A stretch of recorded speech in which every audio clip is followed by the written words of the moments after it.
Miss them. Radio stations fighting for your time and your attention. So when CBS, that's the company that owns WCCO, bought a local radio station and made a controversial decision. It dumped jazz and jumped for what it calls pop alternative. Here's WCCO's Trish Van Pilsen with what happened next. 104.1 The Point. Scan the radio dial and it's impossible to miss the aggressive promotion. More and more people in the Twin Cities are getting the point. I get the point. Part listener testimonial. That's going to be some good branding. Do you get it? I love it. And part artist endorsement. 104.1 The Point. What's going on? My name's Dino. We've got Everclear in the studio. 2, 3, 4. Father of mine, tell me where have you been? Just close my eyes, my whole world disappeared. When you want to hear us, turn on the new sound of 104.1 The Point. And so they are.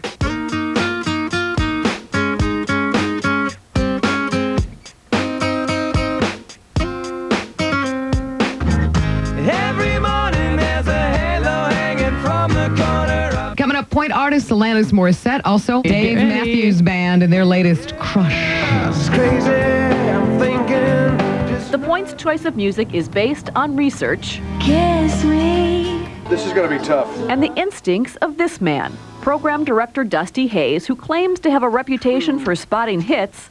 But I don't hear anything in there that just makes me want to just jump up and put it on the air today, no. And listens to as much new music as he can. This is supposed to be his new, some new cool stuff. For example, within weeks of his listening to a CD by an artist named Rufus Wainwright, Here's a new artist we think you're gonna love. the artist is getting regular play on The Point. Oh, what a shame that your back is still bleed on same. For the artist and his recording company, formats like The Point's are the only way to break. They can be a little bit more aggressive in the new music because their audience is more sophisticated in their taste and a little more hip in the kind of music they're looking for. It's Amy and Cheeks, by the way, on the Point Morning Show. There's another reason The Point sounds different. Tori Amos now on 104.1 The Point.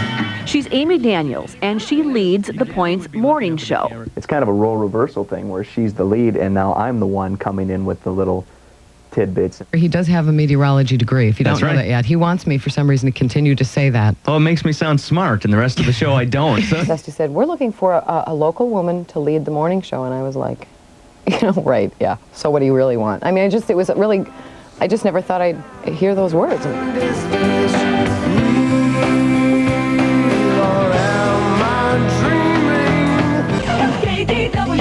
8:47, the Dave Ryan in the Morning Show. In a radio landscape dominated by strong and successful male DJs and filled with programming geared toward men. No, let's stick with your husband, Pam. There have been woefully few role models for someone like Amy Daniels to follow. Break your heart the way things are and the way they've been. It's rarely been done, if ever done. Noel Holston writes about the media for the Star Tribune. If you're trying to get women to listen, having humor that comes from a woman's point of view may be a really good idea. We're going to talk about what would change if women ruled the world. A lot. It's Cheeks' worst nightmare come true. Well, it's flattering that they asked me. It's exciting, it's fun, and it is a little scary. But will it work? Hello, so you've been listening since it was on, or?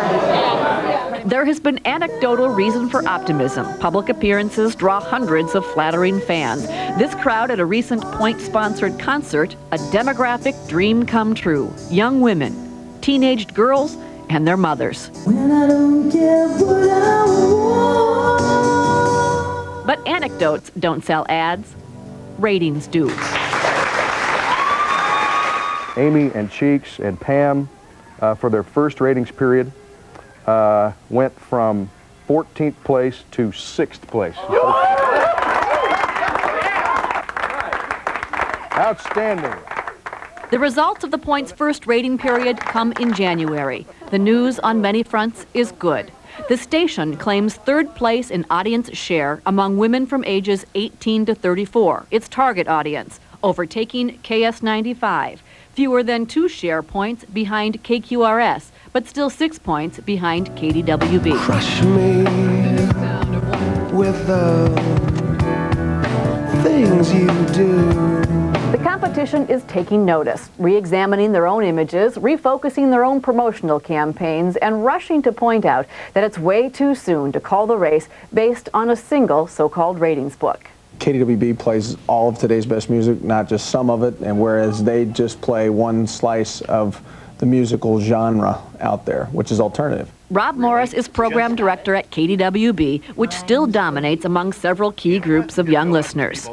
I think you have to give them another book or two, and then the honeymoon period will be over, and then people will gravitate back to what their normal habits are. By then, the Point hopes it will have changed some of those habits. They made a huge leap. To grow beyond that would seem pretty difficult. To slip back would seem to be almost a certainty, but who knows? I mean, who expected it to be as successful as it's been? Said we couldn't do it, you know I want to do it again. For Dimension, I'm Trish Van Pilsum. Although the Point's target audience is young women, 45% of its listeners are men.